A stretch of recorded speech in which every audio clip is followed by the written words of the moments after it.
have to make sure that they too are following all of these rules. That's what this is saying, and you are responsible for what they do. So you want to make sure that they are following the rules and that you have got adequate procedures and processes in place to ensure that everybody is doing what they are supposed to do. Standards with respect to tax returns. A tax practitioner may not willfully, recklessly, or through gross incompetence sign a tax return or a claim for refund or advise a client to take a position that lacks a reasonable basis, that is an unreasonable position, that is a willful attempt to understate a liability, or is a reckless, intentional disregard of rules and regulations. And a pattern of conduct is a factor that will be taken into account in determining whether a practitioner acted willfully, recklessly, or through gross incompetence.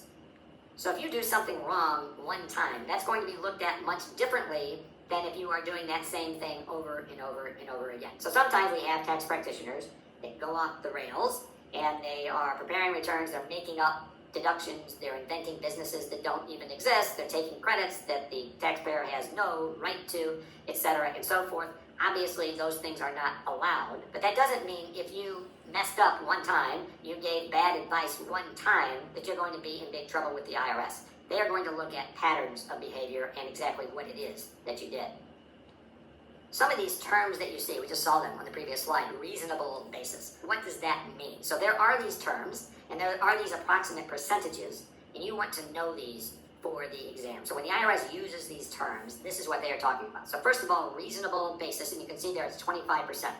So what this means is that when a reasonable and well-informed analysis by a person knowledgeable in the tax law, remember we saw that before, concludes that there is at least a 25% likelihood a position would be upheld on its merits, then that is a reasonable basis.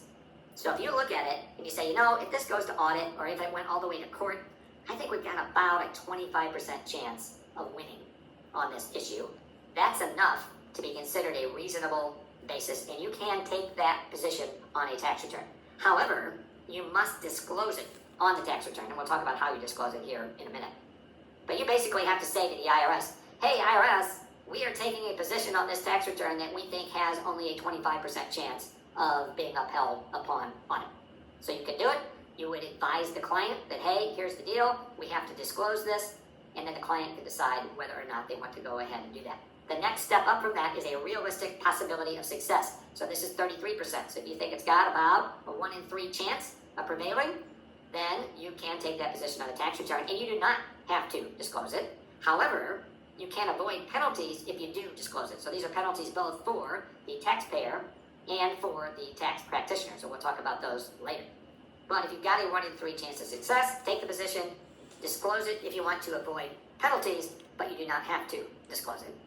Next is substantial authority. So this is if you've got a 40 to 50% chance of prevailing. Then again, you can take that position, do not have to disclose it, but if you do disclose it, you can avoid penalties. And then finally is more likely than not. So that is a greater than 50% chance of prevailing. Do not have to disclose, but again, you can avoid penalties by disclosing it on the return. So you just want to remember those. So remember reasonable basis, 25%, realistic possibility of success, 33%, substantial authority, 40 to 50%, more likely than not, greater than 50%. So how do you disclose it? If you're going to disclose, what do you do? Well, these disclosures are generally going to be made on a Form 8275 or an 8275R, and the disclosure will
not avoid all possible penalties. It will not avoid penalties that are attributable to negligence disregard regulations, or a substantial understatement of tax on a tax shelter item. So if you are just taking a position that is completely counter to the regulations, you don't even really have a 25% chance. You can't just take that position, fill out the disclosure form, and thereby avoid the penalties. Remember, you have to have at least a 25% chance in order to take that position on the tax return. And then if it deals with a tax shelter, if it is a substantial understatement of a tax shelter item, then again, you cannot avoid the penalty.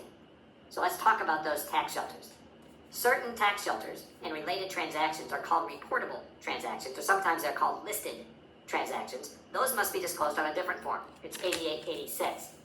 These transactions are always subject to the more likely than not standard. In other words, if you have one of these listed transactions, you cannot take that position on a tax return, even with disclosure, if you've got a less than 50% chance of prevailing. You have to have a greater than 50% chance of prevailing in order to take that position on the tax return, and then you have to disclose that on this form 8886. When you are taking a position on a tax return,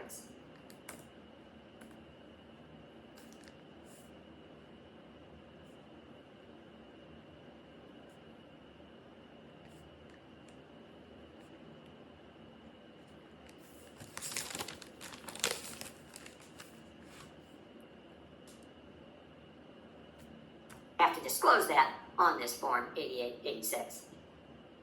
When you are taking a position on a tax return, it is going to take into account many factors, most importantly the tax law, what we generally call the tax law. So that can be all of these things. The Internal Revenue Code, which that is actually the law, but then you have these other things as well, Treasury regulations, legislative history, court cases, etc. We will be talking about these in detail in the next video, but just for now, know that when you are taking a position, these are the types of things that you will take into account when you are determining, do we have a 25% or 50% chance of prevailing. Standards for documents. You may not advise taking frivolous positions. You may not advise submissions to delay or impede tax administration that are frivolous.